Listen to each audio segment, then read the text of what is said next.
দর্শক, এই পার্কটা সম্পূর্ণ মিঙ্গেলদের জন্য, আর আমি এসেছি সিঙ্গেল। এইভাবে এই পার্কে আসা যায় না, তো আপনারা আসলেও কাপল হয়ে আসবেন।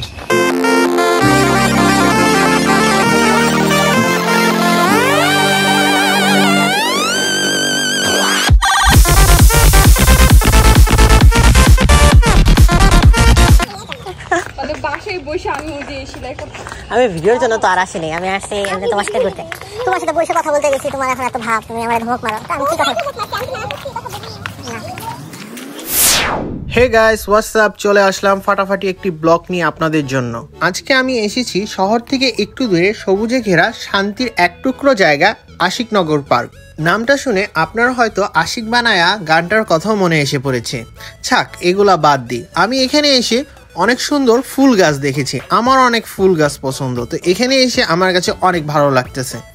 এত সুন্দর ফুল এখানে, মানে বলার বাইরে। এখানে একটি অনেক বড় লেক রয়েছে। এই লেকটির সৌন্দর্য অনেক সুন্দর, না আসলে না দেখলে কখনোই বুঝতে পারবেন না এটা অনেক সুন্দর। এটা ও আপনাদের তো এখানকার প্রবেশ মূল্য এখনো বলা হলো না। এখানকার প্রবেশ মূল্য জনপ্রতি 100 টাকা করে। এই পার্কটিতে ছোটরা আসলেও অনেক বেশি আনন্দিত হবে, কারণ এখানে অনেকগুলা বাঘের, তারপরে হনুমানের, তারপরে অনেক কিছু দেখলাম পরীর, তারপরে এগুলার হচ্ছে স্ট্যাচু বানানো হয়েছে। তো স্ট্যাচু এগুলা কতটুকু বাচ্চাদের ভালো লাগে জানি না, কিন্তু আমি ছোটবেলায় থাকতে দেখতে ভালোই লাগতো এগুলা। আমার কেন জানি এই হনুমানটাকে দেখতে একটু অদ্ভুত লাগছে, কেমন জানি ভ্যাটকা। এই পরীটাকে দেখে কেন জানি বাস্তব পরীর মতোই লাগছে, কিন্তু আমার পাশে একটা পরী নেই, এটাই সবচেয়ে দুঃখের কথা। এই ঘাটপাটটা ভালোই বাঁধানো হয়েছে। ঘাটে দাঁড়িয়ে আমার কাছে বেশ ভালোই লাগছে, আর হালকা হালকা বাতাসের ঝিরি বাতাস লেগে যাচ্ছে গায়ে, তো এই জিনিসটা আরও বেশি ভালো লাগছে। তো একটু গরম গরম ভাব, তো এরকম ঠান্ডা বাতাস পানির সাথে শুয়ে যখন গায়ে লাগে তখন একটু ভালোই লাগে। আমি প্রথমে ভেবেছিলাম এখানে এসে হয়তো নৌকা চালাতে পারবো, আসলে না, এখানে হচ্ছে মাছ চাষ করে এই লেকের ভিতরে। এই লেকে অনেক বড় বড় আর অনেক মাছ রয়েছে, তো এই লেকের মাছের খাবার দেওয়ার জন্য নৌকা ব্যবহার করে তারা। এখানে একটা গলি দেখতে পারলাম, তো আমিও ছুটে চললাম দেখতে এই গলিতে কি রয়েছে। এখানে কটেজ ভাড়া দেয় নাকি এই বিষয়টা আমি শিওর না, হয়তোবা এখন পর্যন্ত দেয় না, কিন্তু ভবিষ্যতে দিতে পারে। কি জন্য এখনও এখানে অনেক নির্মাণ কাজ চলছে। তো দেখলাম একটা বাসা বাড়ির মতোই সুন্দর একটা বাসা, তো এই বাসাটাও আমার কাছে বেশ ভালোই লাগলো। টিনের ঘর বলা যায় আর কি, গ্রামে যারা থাকে তারা চিনতে পারবে এরকম বাড়িঘর। আকাশ দেখে মনে হচ্ছে মেঘ আস্তে আস্তে ঘনীভূত হচ্ছে, একটু পরেই হয়তো বৃষ্টি নামবে। এখানে স্ট্যাচুর অভাব নেই, যেদিকে তাকাবেন 1-2টা করে স্ট্যাচু দেখতে পারবেন। দর্শক, চলে আসলাম আশিকনগরে। এখানে ছোট্ট একটা রিসোর্ট আছে, আমি দেখতে আসলাম এই রিসোর্টটা কেমন। আমি একটু দূরের থেকে পাখির কিচিরমিচির শুনতে পারলাম, তো ভাবলাম দেখি এখানে কি পাখি রাখা রয়েছে।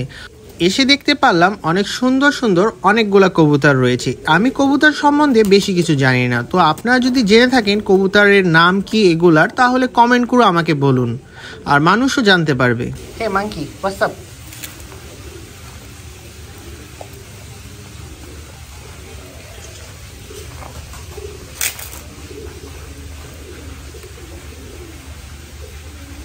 হে ব্রো, হে।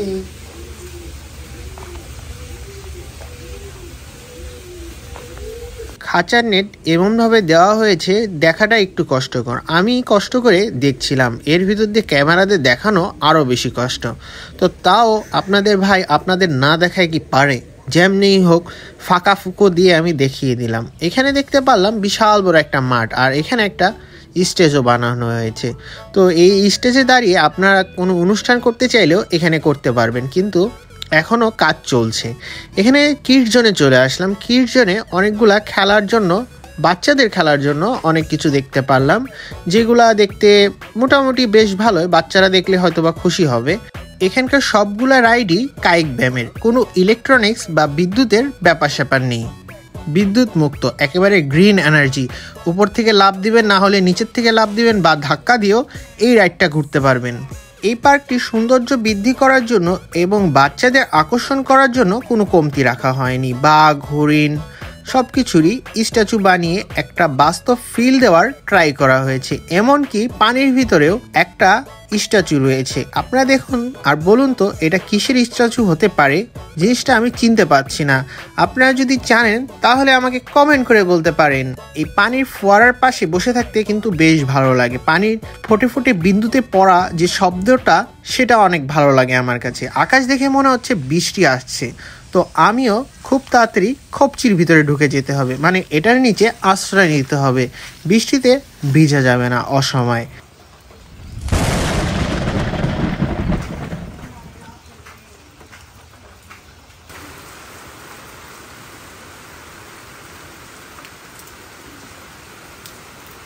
বৃষ্টিটা পার্কের সৌন্দর্য কেন জানি দ্বিগুণ বৃদ্ধি করে দিল। আমার কাছে আগের থেকে এখন অনেক বেশি ভালো লাগছে।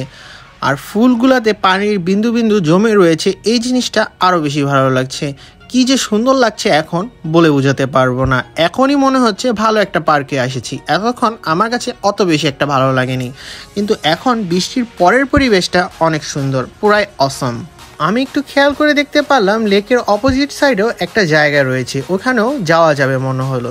এই রাস্তাটি ধরেই চললাম লেকের বিপরীত পাশে। এদিকে খুব কম মানুষই আসে, মনে হয় জঙ্গলের ভয়ে এদিকে তেমন একটা মানুষ আসে না, খুবই কম। আপনার ভাই তো মোটামুটি সাহসী আছে, তো জঙ্গল টঙ্গল কোনো ব্যাপারই না। আমি চলে গেলাম আপনাদের দেখাতে এই জায়গাটি। এখানে কয়েকটা খুপচি করে বানানো হয়েছে, মানে বসে লেকের ভিউ দেখার জন্য সুন্দর একটা পরিবেশ। বিকালবেলা কেউ যদি এই ঝিরি বাতাসে বসতে চায় তার কাছে ডেফিনেটলি ভালো লাগবে। কিন্তু রাস্তাটা খুবই কেমন জানি ন্যারো আর একটু ভয়ঙ্কর, কেমন জানি গাছপালায় ঘেরা। সচরাচর মানুষ এদিকে আসে না, খুবই কম মানুষ। যারা এই ভিডিওতে এখন পর্যন্ত রয়েছেন তাদের জন্য একটি বোনাস। পার্কের বাইরে বিশাল বড় একটা লেক রয়েছে, এই লেকটিও আপনারা চাইলে দেখতে পারেন। ভিতরের লেক থেকে আমার কাছে বেশ ভালো লাগলো বাইরের ফ্রি লেকটি। এই পার্কটিতে কিভাবে আসতে হবে ফুল ডিটেলস ডেসক্রিপশনে দিয়ে দিলাম। তারপরেও আপনার যদি আরও কিছু জানার থাকে কিভাবে আসবেন, কোথা থেকে আসবেন, তাহলে আমাকে কমেন্ট করতে পারেন, আমি সবগুলো কমেন্টে রিপ্লাই করি। এই জায়গাটা দেখালাম, খুবই একেবারে নিরিবিলি জায়গা। পার্কটা একেবারেই ছোট, এত ছোট পার্ক হবে আমি তা ভাবিনি একেবারেই। সেটা আমি একটু বড় হবে, কিন্তু একেবারে ছোট, তেমন কিছু নাই। জাস্ট আপনার যদি টাইম অনেক থাকে, আপনি টাইম স্পেন্ড করতে আসেন। যেরকম আমি আসছি, এখন বাংলাদেশে সব কিছু বন্ধ, নেট টেট কিছু নাই, বাসায় কিছু করার মতো নাই, তো ভাবলাম এখানে চলে আসি। তো এই সেটে চলে আসলাম। দর্শকগণ, আজকের মতো এখানেই, দেখা হবে নতুন একটি ব্লগে। সাবস্ক্রাইব করে পাশে থাকবেন।